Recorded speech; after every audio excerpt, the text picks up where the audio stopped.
Halo semuanya, setelah mengalami fase bullish yang luar biasa banget di tahun 2021, saham Nvidia ini di tahun 2022 malah turun sampai lebih dari 50%. Nah, gimana update terbaru fundamentalnya Nvidia? Dan apakah dengan harganya yang udah koreksi sampai 50% lebih, ini udah ngebuat saham Nvidia jadi under value?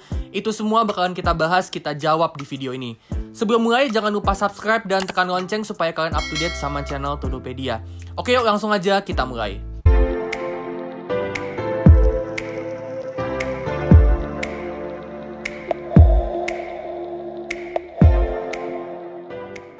Oke, pertama kita lihat dulu gimana sih bisnis modelnya Nvidia. Nah, Nvidia ini bisnisnya dia ngedesain sama ngejual prosesor buat berbagai macam kebutuhan teknologi.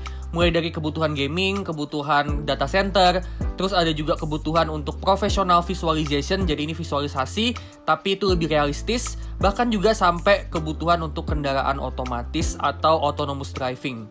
Nah, revenue Nvidia itu disumbang dari 4 segmen. Per kuartal kedua, Nvidia ini paling banyak dapat revenue itu dari segmen data center, terus yang kedua terbanyak itu dari gaming, terus yang ketiga itu professional visualization atau Provis, dan yang paling kecil itu dari segmen kendaraan otomatis atau autonomous driving.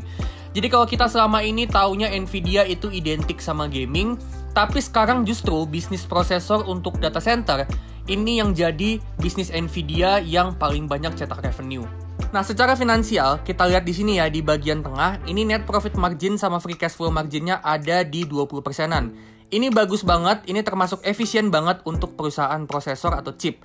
Perlu kita tahu ya, kalau Nvidia ini sebenarnya dia itu cuma ngedesain prosesornya. Mau dipakai buat kebutuhan apa? Apakah buat gaming, atau buat data center, atau buat professional visualization, ataupun buat kendaraan otomatis. Tapi kalau yang ngebuat prosesornya, itu bukan mereka. Yang ngebuat itu company namanya Taiwan Semiconductor Manufacture atau disingkat TSMC. Jadi Nvidia ini partner sama TSMC. Jadi alasan kenapa marginnya gede itu karena mereka itu sebenarnya beli prosesor. Terus prosesornya itu mereka desain untuk kebutuhan apa. Jadi bukan mereka yang ngeproduksi. Terus untuk return on equity sama return on invested capital, kita lihat di sini ini juga tinggi ya, di atas 20%. Yang artinya profitability Nvidia ini bagus banget.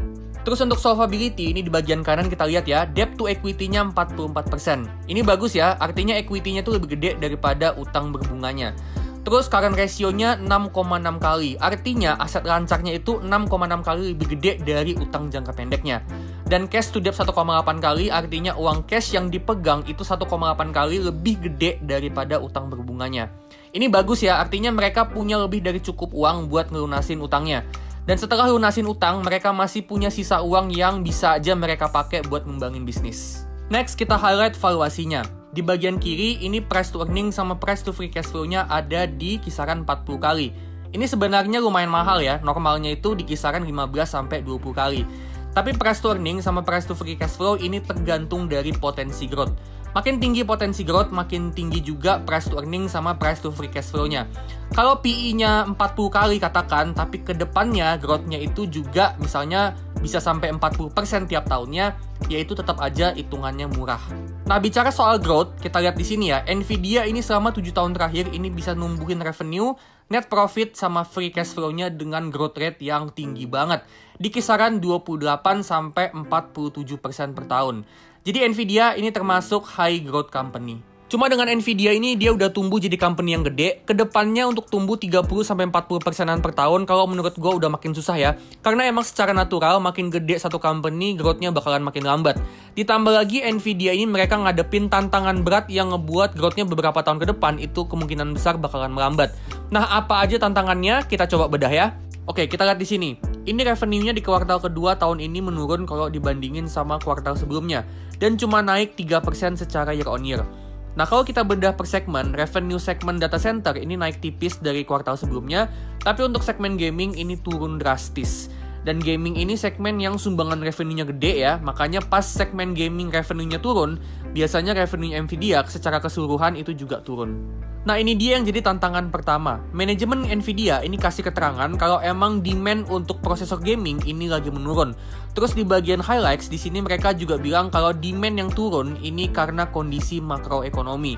Nah, kalau menurut gue ya, ini tuh efek dari inflasi di Amerika yang sampai 8%, yang ngebuat pengeluaran orang-orang itu jadi naik, Dan itu ngebuat mereka jadinya ngurangin budget mereka untuk beli alat-alat atau device untuk tujuan gaming.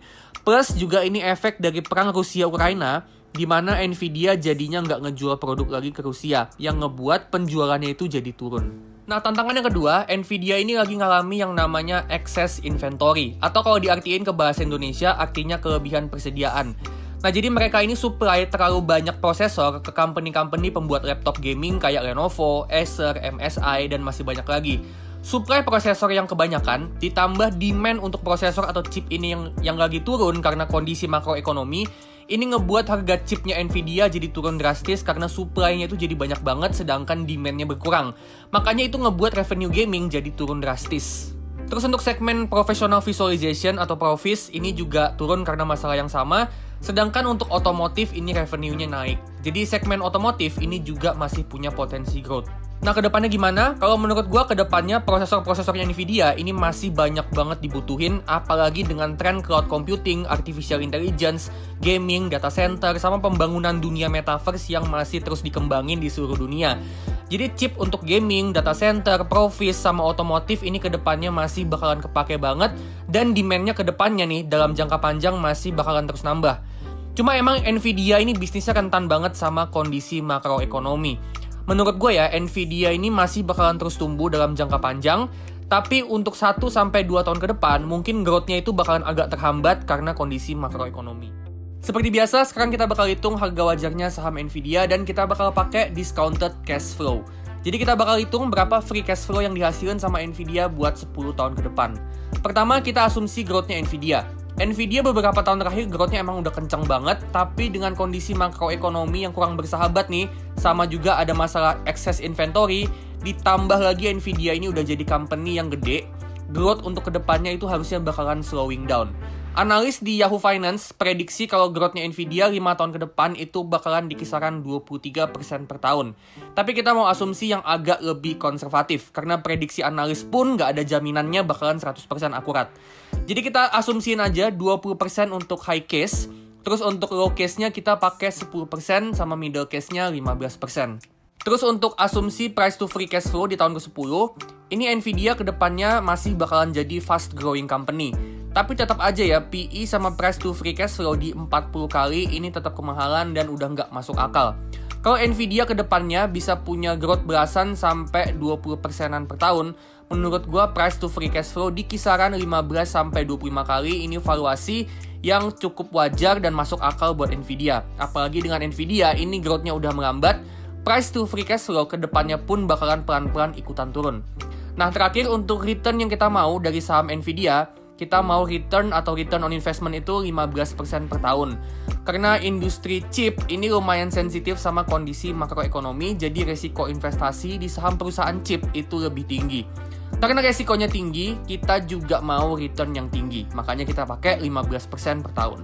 Oke, sekarang kita lihat. Nvidia per video ini dibuat ada di harga 121, dan harga wajarnya untuk low case itu ada di 39, middle case di 70, dan high case di 123.